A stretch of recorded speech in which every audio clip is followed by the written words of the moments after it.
This is my Alocasia Polly, who is currently throwing a tantrum. If you're thinking of getting your own Alocasia Polly, don't let this scare you. I think what happened was that the heater was on, it was winter, and it needed more humidity. If you're here, you're probably captivated by the enchanting Alocasia Polly. For the most part, she is a gem in the world of houseplants, seriously. Has these bold, beautiful elephant ear leaves and striking aesthetic. I love mine. Alocasia Polly is one of the favorite among season gardeners and new plant parents. And while I give my Alocasia Polly some needed care, I'll tell you a few cool things about it. How do you make sure your Alocasia Polly thrives?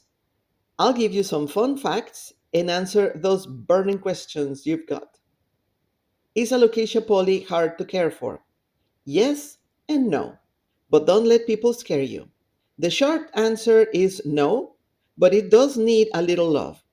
She can act like a diva sometimes with specific needs, but totally worth the effort. Let's break it down. Mistake number one, the light. Alocasia Polly adores bright light, but indirect light. If you have some grow light, is even better. No direct sunlight. That's a big no-no. It will scorch those leaves like a sunset on a summer day. A north or east facing window is perfect. Once you notice that your Alocasia Polly is feeling happy, meaning the leaves are looking nice, you can leave it in that particular spot. If you notice it's getting crispy leaves, it's either too close to a vent or too much light. The humidity. This, being a tropical plant, craves moisture in the air. If you live in Texas or anywhere in the South, you don't need more humidity, but aim for around 50 or 60 humidity level or higher in that particular area where you sit your Alocasia Polly. You can mist it regularly. I don't. You can use a humidity tray. I don't. Or you can place a humidifier nearby. I sometimes do. Fun fact, Alocasia Polly's native habitat is the rainforest in Southeast Asia, where it thrives under a canopy of taller trees. So, mimicking that environment indoors is key to its happiness.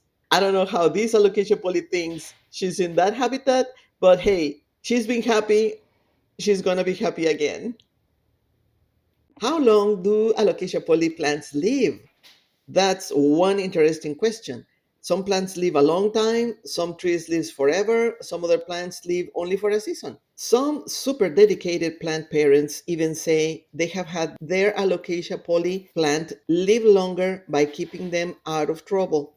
Here's how to make your plant age gracefully. Stable environment. Avoid drastic temperature swings, like if you have cold weather, then hot weather, you turn on the heater, you turn on the AC. Keep your plant away from vents. I learned that the hard way. With proper care, your Alocasia Polly can stick around for 5 to 10 years. That's a pretty long, nice life. So, I would say if you want your Alocasia Polly to live longer, avoid mistake number two, water. This plant prefers its soil to be constantly moist, but do not leave the soil soggy. Overwatering is a common pitfall. Stick your finger into the soil, and if it feels dry, then water. If it's all sticky and wet, leave it alone. You put too much water already. You can also buy one of those water measuring things. I will put a picture in the screen. But for the most part, just putting your finger, you can check if it is too wet or if it is too dry. A little pro tip, not that I am a pro, but the Alocasia Polly is a bit of a diva about drainage. Use a pot with plenty of holes and a soil mix that is high in organic matter, kind of chunky, like peat moss or coconut coir. Clean the leaves, wipe them down occasionally to prevent dust buildup or maybe a little pest here and there. If you have clean leaves, you have a happy plant. And repotting. I repotted this one about 2 years ago. I am not planning to repot it again in another two, probably more years. Some people say to repot every 18 to 24 months. I haven't done that because mine was very little. So freshen up the soil, check up for root rot. Think of it as a spa day for the roots, especially if you tend to water too much. Did you know? In feng shui, alocasia plants are believed to bring positive energy and good fortune. Keep that in mind while nurturing your green little body. Is Alocasia Polly an outdoor or an indoor plant? Well, I would say it depends on where you live. If you live in Southeast Asia, of course, keep it outside. But for the rest of us, it is absolutely an indoor plant. Well, technically, it can be outdoors in humid, warm climates like zone 10, 11. It's not a fan of harsh weather. Inside is your best bet. And here is how to make it live happy indoors. The temperature should be around 65 to 85 Fahrenheit, which is the sweet spot for most of us, and especially the plants, but keep it away from heating or AC vents. The placement should be in a spot where it gets lots of filter light and humidity, and the airflow.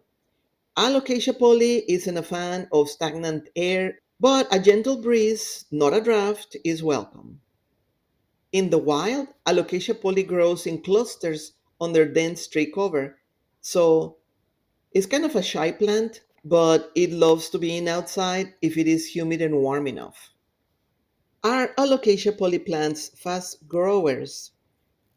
In my opinion, they are kind of slow, but depends on what you are used to growing. For some people, yes, it grows really fast. But if you're used to other faster plants growing outside, like the variegated Cuban oregano, of course, this one is going to be slow because that other one grows super fast. But if you give it the right conditions, Alocasia poly can grow several inches in a few months, especially during spring and summer. But growth isn't automatic. Here's what you need to do. You can use a balanced liquid fertilizer. I personally use Miracle Grow every 4 to 6 weeks in the growing season. Skip the winter feeding. Rest is essential for your plant and is probably the reason why it was throwing a tantrum earlier in the video. Don't use a humongous pot if you repot it. So start small and upgrade the pot only when roots are crowded. And this is something super fun for me. Watching the leaves grow, you will see new leaves here and there. Especially if it is happy, you will see the leaves starting from a small little thing and they unfurl dramatically. I'm showing you here in the video how gorgeous they are, so shiny and beautiful. It's like watching a slow mo jungle thriller. Something interesting to mention is that the Alocasia poly is a hybrid. It's a cross between Alocasia odora and Alocasia sanderiana. I hope I said it the right way. The Alocasia poly is the result of those two. And that is done by waiting for it to flower and then pollinating the flower of the other one and then grow it. I haven't done it myself, but that's how you mix two plants. So that's why I leave the flower whenever I see it. I don't have a way to propagate it that way, and I am not interested either. I'm not that involved in it, but I think it's cute. I leave the plants have their flowers, and then when the flower is kind of drying, as you see here, I just remove it. But I let it be. I don't think it steals too much from the leaves. As you see, it's coming up very happy. And I am overall super excited to show you how cute is looking back again into health. And that takes us to alocasia poly mistake number 3 to avoid. Root rot warning. If you see your leaves drop and the soil is soggy, cut back on watering. You can destroy more plants by watering too much than by not watering them at all. It's a common mistake, but it's easy to fix. Love them, take them a picture, but stop the watering can. If you're interested in propagating it, you can propagate via division during the repotting. So you would separate in the little clusters as they grow, and you can divide and putting them into separate pots. That's one way. Just be gentle with the tuberous roots. They have corms as well, and I made a video that I never posted because it was unsuccessful. I had all the little corms. I prepared them the best way I could, and they didn't do anything. So there's that. As for pests, I am lucky to report that I have never had this problem, but they sometimes get mealybugs or spider mites. So keep your leaves clean. These other little things in here growing, I think they're going to be leaves, but for now, this is a long enough video. I will show you later on what happens to them. So if you like this video, hit the thumbs up and leave me a comment. Let me know what was your favorite part. That helps me a ton, and I am always, always happy to hear from you. I will leave you with this gorgeous leaf unfurling. I cannot say enough words.